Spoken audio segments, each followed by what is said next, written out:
Hello மக்களே, நமக்காகவும் நாட்டுக்காகவும் போர்ல வீர மரணம் அடைஞ்ச ராணுவ வீரர்களை பத்தி நாம இந்த வீடியோல பார்க்கலாம். Number 1 captain Manoj Pandey. இவரு 1999 நடந்த கார்கில் வார்ல கடுமையான பனிமலைகளுக்கு இடையில பாகிஸ்தான் படையை வீழ்த்தி 4 பங்கர்களை கைப்பற்றினாரு. கடைசியில எதிரிகளால சுடப்பட்டு நாட்டுக்காக வீர மரணம் அடைஞ்சாரு.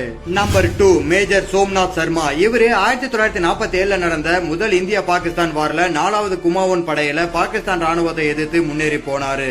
அவர் கூட இருந்த 50 வீரர்களை வச்சுக்கிட்டு 500க்கும் மேற்பட்ட எதிரிகளை முன்னேற விடாம எதிர்த்து நின்று கடைசியில நமக்காக உயிர் தியாகம் பண்ணி காஷ்மீரை இந்தியாவோட இணைச்சாரு.